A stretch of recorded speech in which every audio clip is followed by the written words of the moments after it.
Ladies and gentlemen, sorry about that. My name is Major General Mike Doobie. I'm the Adjutant General of the state of Vermont, and I want to welcome you all to the Vermont National Guard.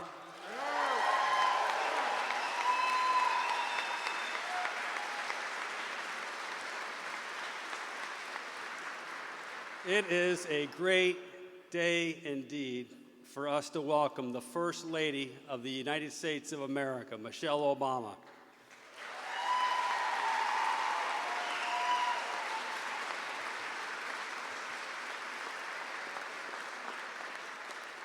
I know last week that all of us and America followed her and her daughters on their trek across Africa representing our country, but in this crowd, we are so deeply appreciative of her work on behalf of military families, and for her to join us in our little great state of Vermont is a great honor, and I want to thank you for being here.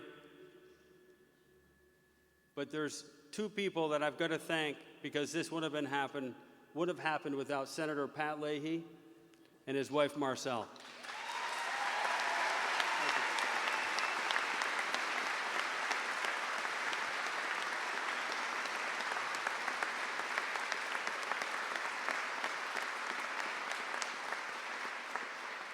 Some of you might not know that Marcelle Leahy is the honorary chair of all Vermont National Guard family programs, the Charitable Foundation, the Family Outreach, the Family Program, and all of our fundraising efforts. Marcelle has been a tireless supporter, and at this time, it is my great honor to introduce Marcelle Leahy.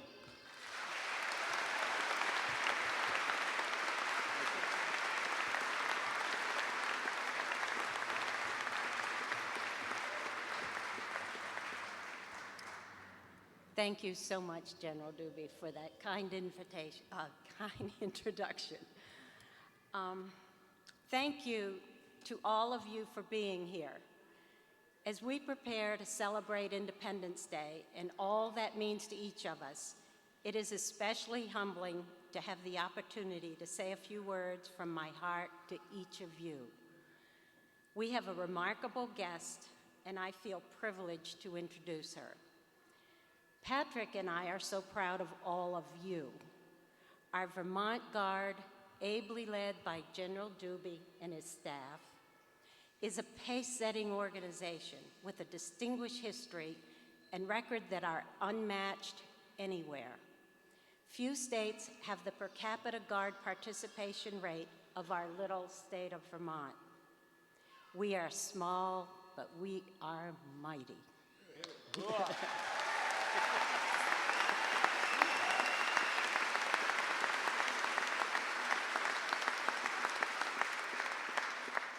Many of you have left your homes in safety to serve our country in Iraq and in Afghanistan.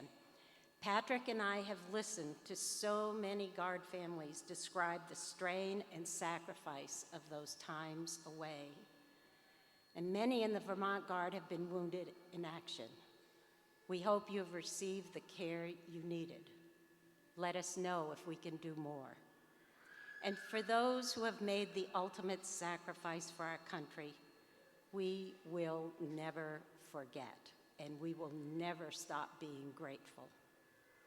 We cannot thank our heroes, their families, and each and every one of you enough for standing up to serve. You are our everyday heroes who make this country great.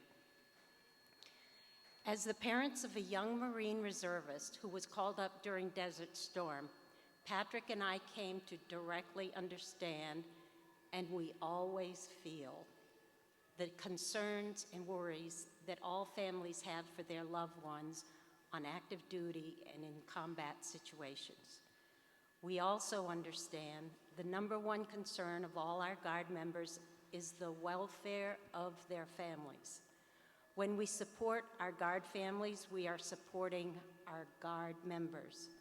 You all deserve our devotion and more. The President, Mrs. Obama, Patrick, and I can't ever thank you enough. You are one more generation of a long and proud tradition of Vermont citizen soldiers, and that tradition dates back to Ethan Allen and the founding of our country. But serving in the Guard from a small rural state like ours presents unique challenges.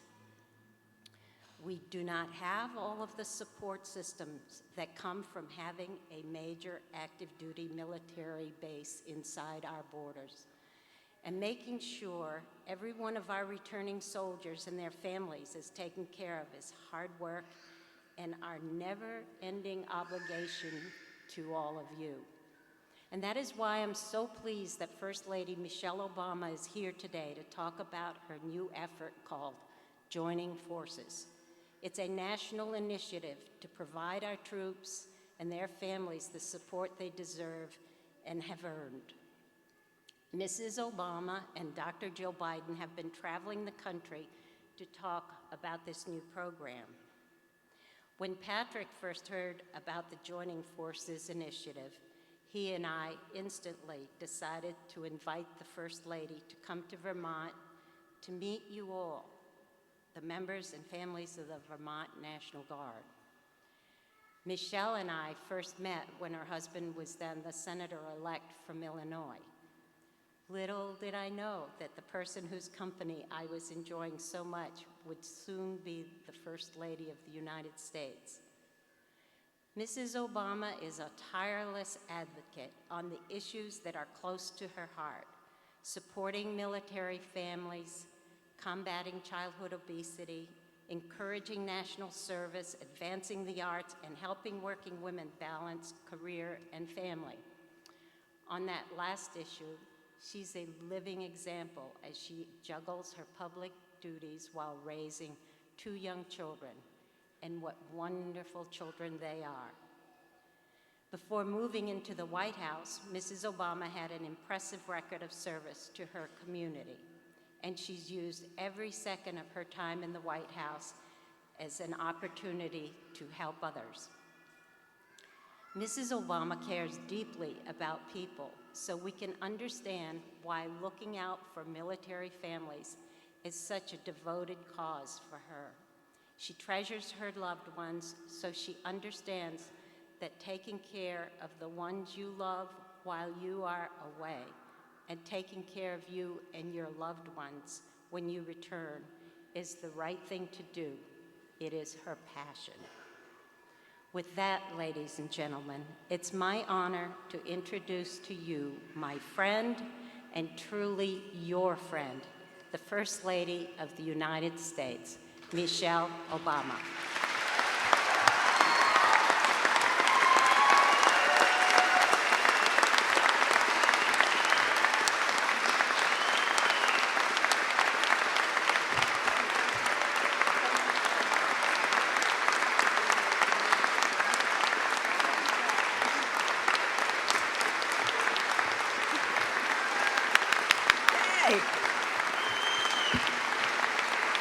Thank you. Oh my goodness. Good job. Thank you so much. Oh my goodness. Got to come to Vermont more often. Yes. Oh my goodness. Thank you so much. Please rest yourselves. Oh, I am thrilled to be here with all of you today. Let me just say that when I found out I was coming to Vermont, I'm coming to do some other things, but I told my staff, I said, you know, I have got to do something with the Vermont Guard and my dear friend Marcel. So I am just thrilled to be here and that you all have taken the time to come and be here with me. We are proud, so very proud. I want to start by thanking Marcel for that very kind introduction and for all her hard work on behalf of our Guard and Reserve families. But I also want to personally thank her for being my big sister in the U.S. Senate. She told you that we met then, but the truth is that she's my big sister. She was assigned to me to look after me as a new spouse, and she did that well then, and she continues to do that. She is a truly wonderful woman who I consider a dear friend, and she has always had my back. So we have to give Marcel Leahy a big round of applause.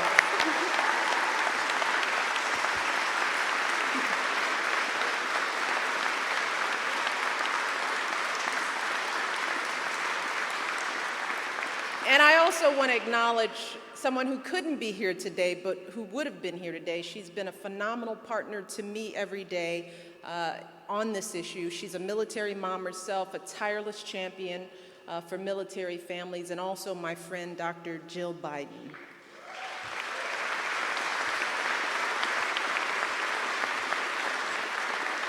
And I want to recognize your wonderful governor, Governor Shumlin, and his daughter is here as well. She's gorgeous. Having a great summer. Stay out of trouble. Listen to your parents. Thank you so much. As well as Major General Doobie for his outstanding leadership. I had an opportunity to meet his wife as well. I can't forget that Marcel does have another half. I won't say the better half, but you're pretty good too. Our dear friend, Senator Patrick Leahy, who is such a passionate advocate for our Guard and Reserves and their families.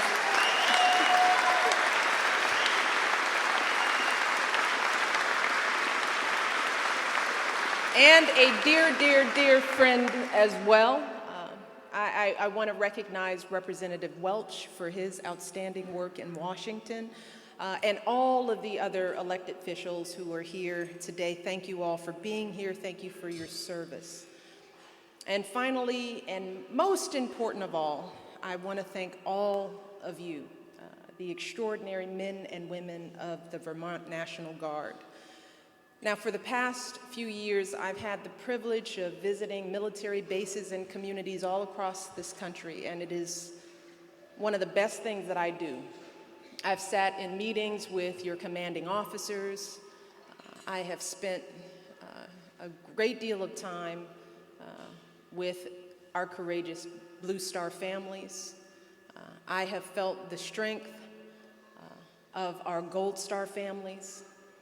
And after meeting so many troops and veterans, after meeting so many spouses and children and parents, I can say with complete authority that you all are absolutely incredible people. But I also know that as our citizen soldiers and airmen in the National Guard, there's so many Americans who don't always recognize the special kind of service that you all perform for this country. Because you all live and work right in our communities. You're right alongside of us. Oftentimes you just blend right in. So folks don't always know about the Clark Kent Superman routine that you manage to pull off all the time. You may seem just like everyone else during the week. You're working full-time as teachers and firefighters and doctors. You're taking care of your families. You're cooking dinner. You're coaching Little League. You're taking your turn in the carpool. But when it comes time for the weekend or activation, then suddenly you're off, doing amazing things, performing daring rescues from a flood or a hurricane, or you're out clearing roads and making sure folks are safe in the midst of a blizzard, or you're deploying to Iraq and Afghanistan, serving and sacrificing right alongside active duty members of our military. In fact, just last year, we saw the largest deployment of Vermont Guardsmen since World War II. I don't think most people realize that, since World War II. So I come here today on behalf of a grateful nation to say two simple words that you all should hear every single day. Thank you. And I come here to celebrate the people who serve right alongside you without ever wearing a uniform. Your amazing families, our heroes right here at home. We know that every member of a military family sacrifices just as much for this country. When one member of the family goes to war, the whole family goes with them. For military kids, that means stepping up to help with housework when mom or dad is deployed. It means putting on a brave face through all those missed holidays and birthdays and recitals and games. Trying to focus at school, no matter what's happening at home. For military spouses, it means pulling double duty during deployments, doing the work of both parents, often while juggling a full-time job of your own, trying to finish your education. Mary Small from Colchester knows a thing or two about all of this. She is this year's Northeast Military Family Member of the Year.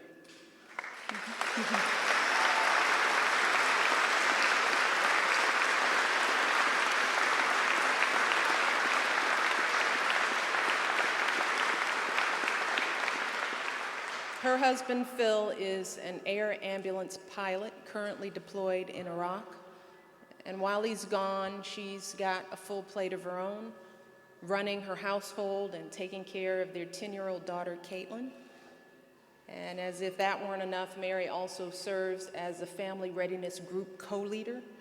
So she's also running fundraisers for Guard families, putting together spaghetti dinners, organizing holiday parties for families whose loved ones are deployed.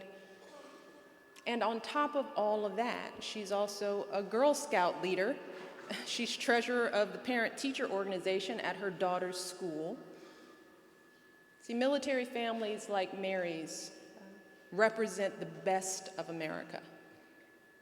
And you all juggle everything with such dignity and grace that most Americans never realize what you're going through. It's almost like you're wearing camouflage, even though you're not the ones on the battlefield. But I'm here today because I want everyone in this country to know your stories. I want everyone in this country to know how much you all contribute every single day. And that's why Jill and I launched Joining Forces. It's a nationwide campaign to recognize, honor, and serve our military families. Our troops give so much to this country, and they ask for just one thing in return. They ask us to take care of their families while they're gone. So we've put out a call to action. Our motto is very simple. Everyone can do something. All people have to do is ask themselves one question, and that is, what can I do to give back? And that's what we did out in Washington last year. We asked what we could do to join forces all across the federal government. At my husband's direction, every federal agency, not just the Departments of Defense and the VA, but all of them are helping us meet nearly 50 goals. Everything from improving access to mental health care and child care to helping spouses and veterans find jobs. We're also joining forces with businesses and nonprofits. So today, when military spouses have to move duty stations, companies like Sears and Kmart and Sam's Club are working to ensure that those spouses have a job waiting for them when they get to their new station. Siemens has set aside a certain percentage of their open positions for veterans. 16,000 veterans and spouses will be starting small businesses thanks to the SCORE Foundation and partners like Walmart and Cisco, Hewlett-Packard and Microsoft. A nonprofit organization called Reach Out and Read is distributing 400,000 books to our military kids. The PTA and the Military Child Education Coalition are helping our schools better understand the needs of military children. And folks in every corner of this country are stepping up and helping out in their own small ways, in their neighborhoods and in their communities. I mean, small things. They're popping over to rake the leaves, or bring a family a home-cooked meal, or offering to babysit.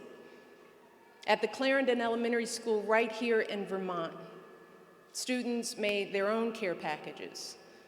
They recorded a song telling the troops how much they cared about them, and they filled hand-colored boxes with little notes in red, white, and blue candy.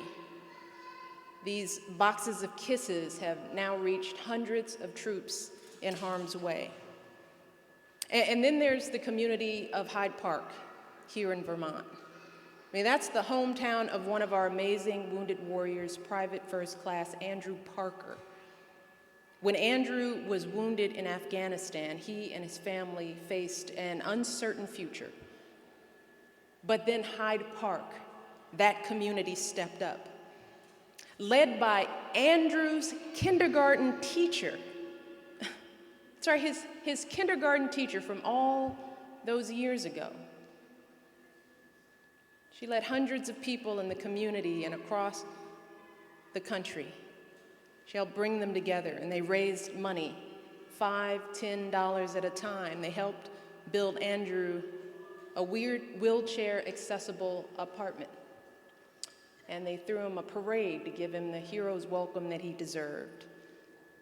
His mom, Winnie Barnes, put it best when she said, and these are her words, she said, "I am sure there's a lot of challenges we're going to face, but there's a lot of people around to help us with it." And it's these stories that I want America to hear. These stories are beautiful and they are inspiring. And they show us that you do not have to be the First Lady of the United States or a CEO or a general to get involved in this effort. Because no one can do everything, but everyone can do something. And that's really the goal of this initiative. If we each do whatever we can, and we all join forces, then we can ensure that every school supports and celebrates our military children. Every school. We can ensure that every business is a military-friendly employer. And we can make sure that every community in America is a military community. As members of our armed forces, you all have your missions, and as citizens of this country, supporting you should be our mission. So today, I want all of you and military families across this country to know that we have you in our hearts, we have you in our prayers, and we have your back. We are going to keep working hard so that the changes that we're trying to make are ones that you feel on the ground every day. So again, thank you all. Thank you so much, and God bless.